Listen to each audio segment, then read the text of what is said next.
a grouper finds its prey. It's wedged into a crack in the reef, a space the grouper's own body will never fit into. It doesn't give up, and it doesn't swim on. It stops directly above the hiding spot, tips itself almost upside down, head pointed at the crack, and starts shaking its head back and forth, fast. Within seconds, another animal shows up, a moray eel several times its length, and does exactly what that motion told it to do. It goes in after prey the grouper itself could never reach. This happens in the Red Sea, off the coast of Egypt, inside Ras Mohammed National Park. A research team led by biologist Redouan Bshary spent years filming this before it had a name in any scientific paper. The fish making the signal is a roving coral grouper, Plectropomus pessuliferus. The one answering it is a giant moray eel, Gymnothorax javanicus, a predator that can grow past 3 meters long and 30 kilograms.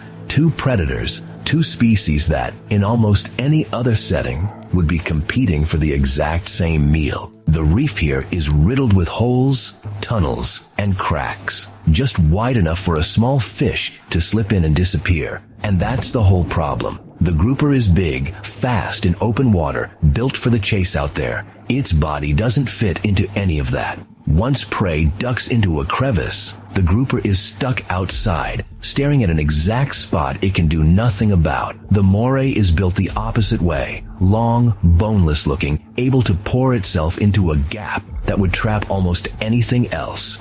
But it hunts mostly at night, by smell, feeling its way through the reef's tunnels half blind. During the day, it rarely has any idea where the food actually is. Each one is holding half of what it needs. Neither one has the other half. That's where the gesture comes in. The grouper spots prey wedged into a crevice, swims up until it's positioned directly above it, and does something completely useless for hunting on its own. It tips into a near vertical headstand, head down, tail up, and shakes its head rapidly again and again, aimed straight at the exact hole where the prey is hiding. It isn't a random twitch.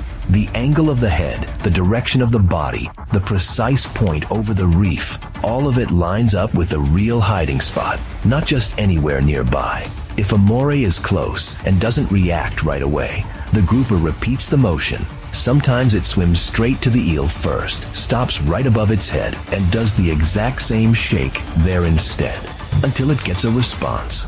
Before 2006, this kind of signal, pointing at one specific object so another individual looks exactly there, had only ever been confirmed with solid evidence in primates. The grouper had no idea. It isn't just reacting to the moray showing up, and it isn't marking territory or warning of danger. It's directing attention towards something invisible to the moray until that exact moment, in a spot only the grouper actually knows.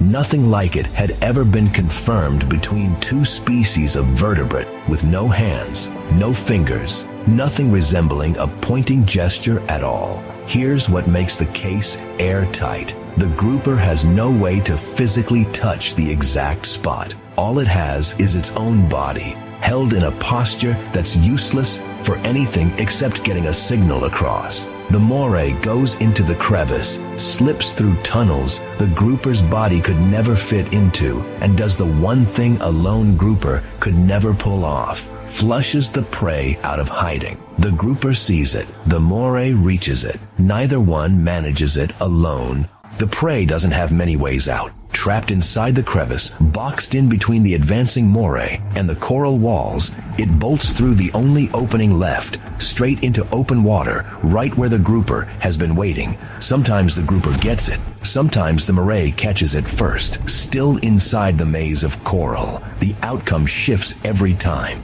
What doesn't shift is the mechanism behind it. Without the signal, the prey stays hidden long enough to survive. With it, neither hiding place, not the crevice, not the open water, stays safe. So far, this sounds like a fixed partnership.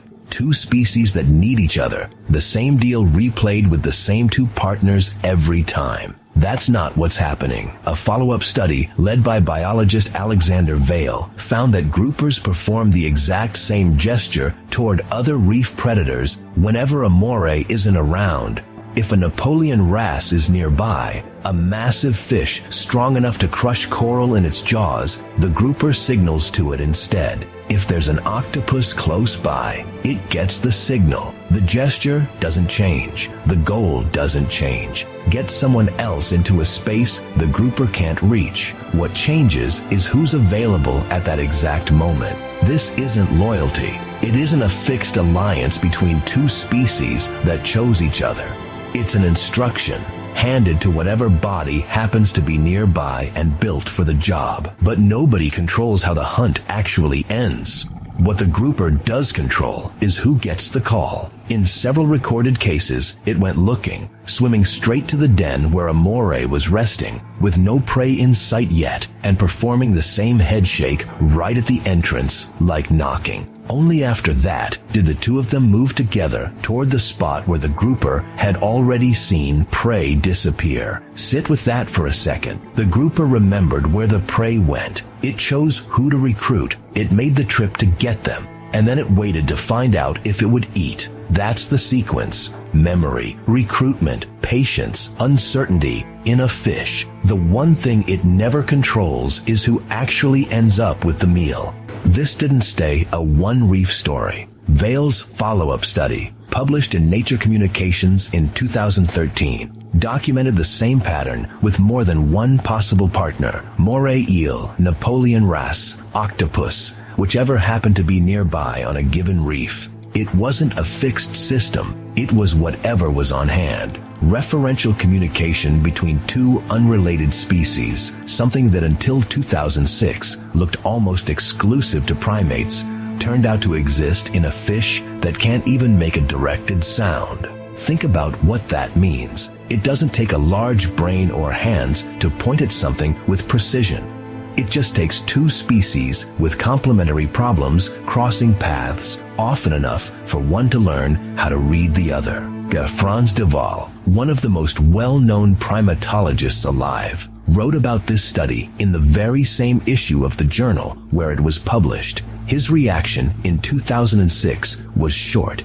It really makes one wonder if there is anything fish cannot do. He wasn't talking about a chimpanzee. He was talking about a reef fish that, until that study, almost nobody had taken seriously. Right now, on this exact reef, there's probably a grouper hanging upside down over a crack, shaking its head, waiting for something with the right body to show up.